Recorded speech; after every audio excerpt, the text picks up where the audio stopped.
Yo, what's going on, guys? It's Adamo, and today I'm going to be bringing you a video on how to play as the attacking DLC operators. I know most people might not have them, or a lot of people do have them, but I would like to bring a video on basically how to play as them, just in case you were wondering. So the first person we're going to start off today with is Buck. Buck is more of a self-operator. He's not going to do much for your team, besides maybe break open a wall with his shotgun, or just, that's basically it, break open walls with his shotgun and throw a grenade where you need it. But mostly, you're just relying on yourself when playing as Buck. You're not going to help your team at all. You're more of a just get kills and try to carry your team with Buck. Not a lot of helping involved. Now basically I'm just going to show you here, just playing passive with Buck, just going down, scoping it out. You see I made that hole before with my shotgun. The shotgun can make huge holes and non-reinforced walls. I throw the grenade over there just for the distraction. I peek in, and I see that the guy is on top of the box, and you get the kill. Pretty easy. Buck's a self-operator, so he's not very hard to play as. Now we're going to switch over to Blackbeard. Now Blackbeard, basically when you play as Blackbeard, it's exactly like Buck. They're just self-operators, not going to do much for the team. But you're going to, whenever you get into a gunfight, or when you play as Blackbeard, you're basically want to limit yourself to a head glitch, because if you're in a head glitch, you have the complete advantage over killing your enemy, only because when he sees you with your shield up, and he can only shoot your shield, and you have your entire body, like see here, you have your entire body protected, and then when he comes over the corner again, boom. It's pretty easy to get kills with Blackbeard. Just try to limit yourself to a head glitch wherever you're going, and you'll do fine. Now switching over to Capitao. This is another self-operator. The three operators I show you here are pretty self-operators. They don't involve helping the team a lot, but he's pretty fast, so you can rush with Capitao, but not the best decision because of his guns. But as you see here, I take out the camera, I go down. Now, what's it called?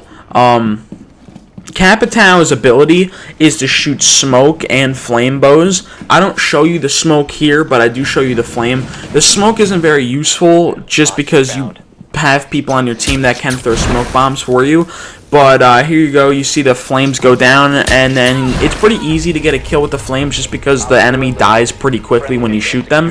And he's a pretty easy operator to play as. I listed that in my first video up on this channel. And now switching over to Hibana. Hibana is probably one of the best operators in the game. She's pretty complicated to play as if you're like doing tactical and you want to blow open Hibana holes for your teammates in certain spots. But as you can see, I take out the cameras. She's just a regular operator, but her guns are extremely good. And it's just a pretty easy / hard operator to play as. That's basically what she does. She blows open holes like thermite. As you can see there, we blow open a huge hole just like thermite. Now we can go through there, but we're going to choose not to. We're going to come back around, and I see him right there. Boom, get the headshot. Easy kill. Hibana is basically just another version of thermite. Now we're going to switch over to Jackal. Jackal just tracks footsteps so your entire team can see where the enemy players are. Very, very good operator if you're playing ranked, just because of the fact that maybe it's a 1v1 or a 2v1 and you need to know where the other guy is. You do have Jackal and you can track footsteps. So as you can see here, I'm going to track footsteps, and I noticed that the other player is Valkyrie. So basically you get 4 scans. You get the first one, and then you get 3 more. So basically when you're going into the objective, you're going to kind of want to wait to see like the next scan right at the last moment before you push, just so you're 100% confident of where they are. Because I come up here, I stop, and I wait just for the last scan. I see that he's there. I come in, shoot one, get the kill.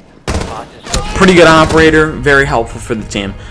Now, I showed you before Buck playing passive. Now, Buck is a 2-speed operator, but just one of the reasons why you could rush with Buck is because he has an underbarrel shotgun attachment. Now, that's very good for rushing, just because most people, when you rush with Sledge, use a shotgun. So you can rush with Buck, as you can see here. Pretty good operator to rush with. You can need to choose either playstyle, passive or rush. Now, I'm going to show you again a Hibana rush. Now, these are probably the only 2 operators out of the ones I've showed you, besides maybe Capitao if you're feeling risky. But Hibana is pretty good to rush with. As you can see here, I don't really care where anybody is. I take out the cameras. I go down here. Now, if you're rushing with Hibana, I would definitely use the secondary.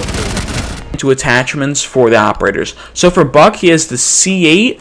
It is an automatic assault rifle. It has an extremely high amount of recoil, and then you have the Kamars, which is a single fire, not a lot of recoil weapon. For the C8, I run ACOG with compensator, and I just run laser sight because it makes the gun look cooler. And then you have the MK1 9mm, which is not that bad. It's not the best pistol. And then you have the option between a frag and a stun grenade. I would use a frag grenade. I don't really use stuns that much, because I don't know, I just don't really need them when I'm in a gunfight. Now switching over to Blackbeard, the MK17 and the SR25. I would never use the SR25. I think it's horrible, and I would only use the MK17. I use ACOG, extended barrel, and vertical grip just to take away the little amount of recoil. It doesn't have that much, but it's always good to take out the little amounts. SR25, like I said, do not use it. It is horrible, and I call the Desert Eagle a blank shooter just because it's awful, and I would never rely on that to win you a gunfight. Then you have breaching charge and stun grenade. I would use breaching charge. Like I said, I don't really use stun grenade. And then for Capitao, both of Capitao's weapons are actually very good. I wouldn't choose one over the other. The M249 and the Para, they're very good. They both have a lot of recoil, so it's going to be a little bit harder to control. As you can see, I run ACOG, compensator, and angled grip. And then on the LMG, I run ACOG, compensator, and vertical grip. And then for your secondary, you have an option of the PRB-92. It's pretty good. It's just another version of Cav's pistol, but it doesn't do as much damage. And then you have Claymore and Stun. I would use Claymore just so you can watch the flank. Like I say, flank's very important. Now moving on to Habana. Habana has the Type 89, which is probably one of the best guns in the game. Has absolutely no recoil. And I run ACOG, muzzle brake, and vertical grip. I think those are probably one of the best attachments besides compensator.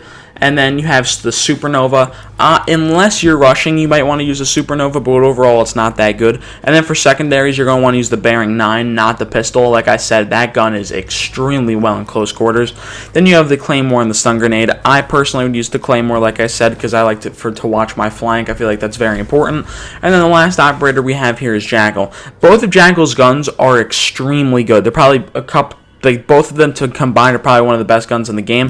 The C7E and the PDW, very good. Whatever play style you like, more long range or short range, that's probably what gun you're going to use.